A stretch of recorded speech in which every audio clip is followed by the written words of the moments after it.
Hello everyone, welcome back to our YouTube channel. तो आज हम एसपीवी के बारे में जानेंगे। एसपीवी क्या होता है और ये क्यों होता है और इसको बनाया किस ऑब्जेक्टिव से जाता है। ब्रो, तू अब क्या ऑटो रिव्यू भी करने लग गया क्या? हुई हुई हुई हुई हुई।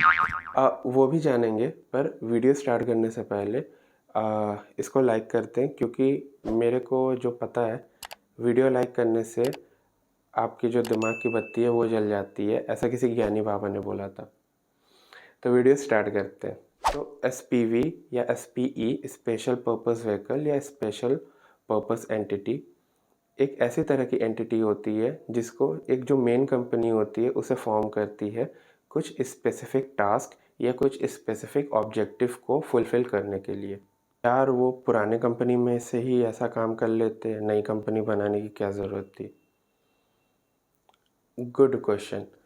तो इस क्वेश्चन का एग्जाम्पल के थ्रू आंसर देते हैं। लेट्स से मेरी एक कंपनी है जिसका नाम है Lakshmi chit fund private limited.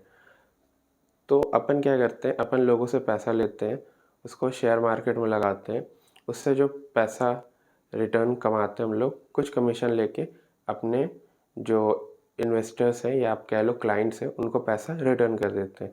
तो लक्ष्मी चिट फंड का जो प्राइमरी ऑब्जेक्टिव है वो शेयर मार्केट से पैसा बनाना है, राइट। फिर अपन का दिमाग में ना ऐसा एक बंदा आता है, वो कहता है यार तू उस पे लगा पैसे, रियल एस्टेट पे। अपने से भी एक कीड़ा जागता है, यार रियल एस्टेट में लगा देना चाहिए, पर अपन है नूब, नौसिखिया, अनाड़ी है अपन। अपने को नहीं पता रियल एस्टेट में पैसे कैसे लगाने हैं, रियल एस्टेट में पैसे लगाने में प्रॉफिट होगा कि नहीं। तो अपने ने क्या किया ना, ढेर सारी किताबें पढ़ ली और चल दिए रिस्क उठाने। फिर अपने दिमाग में ये आया, अगर मैं अपने लक्ष्मी चिट फंड में ही रियल स्टेट के भी पैसे इन्वेस्ट करने लगूँ, रियल स्टेट में भी पैसे लगाने लगूँ अपने कंपनी के थ्रू, तो मेरे जो क्लाइंट हैं जो कि शेयर मार्केट की वजह से आते हैं, क्या पता वो चले जाए, वो कहे अरे यार ये कौन सी जगह पे पैसे लगा रहा है, मेरे को यहाँ पैसे नहीं लगाने। या मैं एक ब्रांड बना लूँ या कुछ एक छोटा सा अलग सा बना लूँ, तो क्योंकि मैं नौसिखिया हूँ, मुझे नहीं पता, हो सकता कि मैं उस पर लॉस खा जाऊँ या उसको बर्बाद कर दूँ, ठीक है। तो इसको ओवरकम करने के लिए मैंने क्या किया, मैंने एक दिमाग लगाया, मैंने खोला ठग्गूनाथ कंपनी। ठग्गूनाथ कंपनी का जो प्राइमरी ऑब्जेक्टिव था वो था कि जो रियल स्टेट मार्केट है उसमें हम लोग पैसा लगाएंगे, रियल स्टेट से इनकम कमाएंगे और जो रिटर्न आएगा वो अपने जो क्लाइंट होंगे या जो भी होगा उससे रिटर्न कमाएंगे अपन। फिर हमने एक स्पेशल पर्पस एंटिटी फॉर्म की और अब होता ऐसा है कि उसका प्रॉफिट अपना प्रॉफिट, उसका लॉस उसका लॉस, और ऐसे ही कंपनी चलती रहती। और अगर गलती से वो कंपनी डूब गई, बर्बाद हो गई, ख़त्म, tata bye bye goodbye, गया, उस समय अपने को एक बहुत ही अच्छा सपोर्ट मिलेगा, सेफ्टी मिलेगा। क्यों? क्योंकि वो एक स्पेशल कंपनी थी, वो एक अलग एंटिटी थी, वो एक अलग ही चीज़ चल रही थी जो कि डूब गया। अब उसके गुडविल से अपने को लेना देना नहीं है। अपन इन्वेस्टर था उसमें, पर वो अपनी कंपनी एक्चुअली में नहीं थी।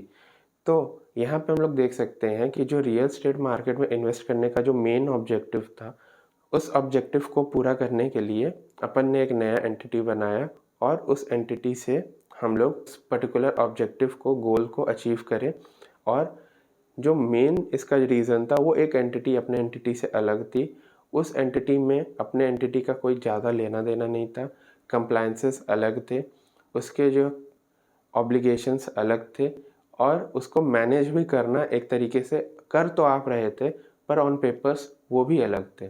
तो ऐसे बहुत ही बड़ी बड़ी कंपनियां और बहुत ही अलग अलग तरह की कंपनियां एक पर्टिकुलर ऑब्जेक्टिव को फुलफ़िल करने के लिए एक नए तरह का एंटिटी फॉर्म करती हैं, जिसको एसपीवी भी बोलते हैं। तो इसके कुछ और भी ऑब्जेक्टिव्स हैं, जैसे सिक्योरिटाइजेशन, जिसमें एक आपकी कंपनी को बैक करने के लिए हो सकता है एक अलग से एक कंपनी बना दी गई और वो आपकी कंपनी को सपोर्ट दे रही है, बैक दे रही है, कह रही है मेरे पास इतने एसेट है, मैं इस कंपनी को बैकअप करता हूँ। फिर है रिस्क शेयरिंग, जैसे अपने एग्जांपल में हमने सीखा, अपने को रिस्क नहीं लेना था तो उधर डाल दिया रिस्क, ठीक है। फिर एक है असेट ट्रांसफ़र, फॉर एग्ज़ाम्पल मेरे पास कोई कंपनी है और मेरे को क्या करना है, वो असेट बेचना नहीं है मार्केट में, पर प्रॉफ़िट दिखाने के लिए अपन क्या करते हैं कि उस असेट को बेचता है, दिखाता है कि पैसे आते हैं, पर उस असेट को कोई क्या पता लेने वाला ना हो, वो असेट बेचने लायक ना हो या मुझे ही नहीं बेचना। तो मैं क्या करता हूँ, एक स्पेशल एंटिटी बनाता हूँ, उसको एसेट बेच देता हूँ, दिखा देता हूँ, देख भाई वहाँ से मेरे पैसे आ गए, जबकि एक्चुअली में वो मेरे ही पैसे हैं, तो मेरे ही कोई वापस आ गए।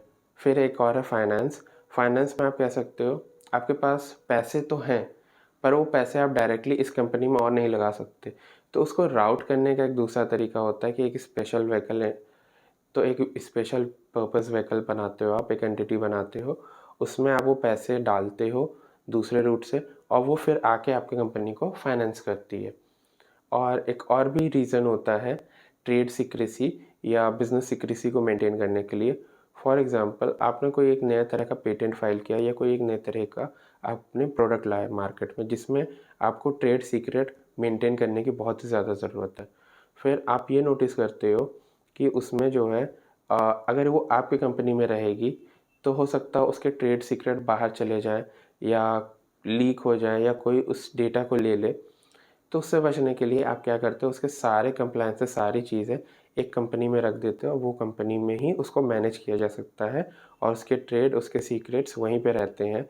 और कभी-कभी तो पूरे अकाउंट्स और कंपनी के सीक्रेट्स को ही रखने के लिए लोग जो है एक दूर-दराज के टैक्स हेवन कंट्रीज़ में वहाँ पे रजिस्टर करवा के सीक्रेट्स वहीं पे दफ़न कर देते हैं।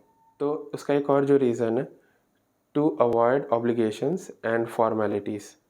आप कह सकते हो अवॉइड नहीं, पर कम करने की एक थिंकिंग रहती है, ऑब्जेक्टिव रहता है।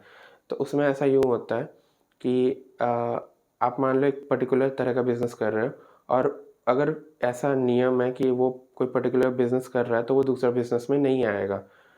तो आप एक काम करते हो कि यार चलो एक दूसरी एंटिटी बनाते हैं, दूसरी एंटिटी से उस बिज़नेस में जाते हैं, क्योंकि अगर हम इधर से उधर जाएँगे तो हो सकता है बहुत ज़्यादा फॉर्मेलिटी हो, और इन दोनों को एक साथ लेके चले तो क्या पता हमें 75 तरह के फॉर्मेलिटीज़ करने पड़े, कुछ लीगल ऑब्लिगेशंस फॉलो करने पड़े। तो उससे अच्छा है एक दूसरे रूट से नई एंटिटी बनाते हैं, उसको वहाँ पे प्लेस करते हैं और वो पर्टिकुलर ऑब्जेक्टिव उस कंपनी से फुलफ़िल करते हैं। फिर एक है रेगुलेटरी रीजंस। तो कुछ ऐसा भी होता है कभी-कभी, आप देखे होंगे कि कोई एक पर्टिकुलर मार्केट में कोई एक कंपनी है और वो दूसरे मार्केट में जाना चाहती है, तो उसके अलग ही रेगुलेटरी रीजंस होते हैं, राइट? तो उस रेगुलेटरी रीजंस को कम करने के लिए, उस रेगुलेटरी चीज़ों को कम से कम रखने के लिए कि उसके पीछे 75 तरह के रेगुलेशन ना लगाया जाए, वो फ्रीली काम कर सके, तो वो एक स्पेशल पर्पस व्हीकल भी उस ऑब्जेक्टिव के हिसाब से, उस पर्पस के लिए वो इस्टेब्लिश करते हैं और उससे अपना बिजनेस कंटिन्यू करते हैं। तो ये थी आज की वीडियो। आज हमने जाना स्पेशल पर्पस व्हीकल क्या होता है, और हाँ, ये कोई व्हीकल असल में नहीं होता, कोई कार नहीं आ गई मैंने मार्केट में। और अगर आपको ये वीडियो अच्छा लगा तो वीडियो लाइक करें, लोगों को शेयर करें, जिससे वो भी जान सके ये क्या होता है। और बाद में इसके बारे में और फर्दर जानेंगे कुछ अगली वीडियोस में कि ये कैसे टैक्स की चोरी वगैरह या बाकी सारी चीज़ें, वो हम लोग किसी और वीडियो में जानेंगे। तो उसके लिए भी चैनल सब्सक्राइब करना पड़ेगा। और तब तक के लिए आप सीखते रहिए। मिलते हैं आपसे किसी अगली वीडियो में। Bye bye.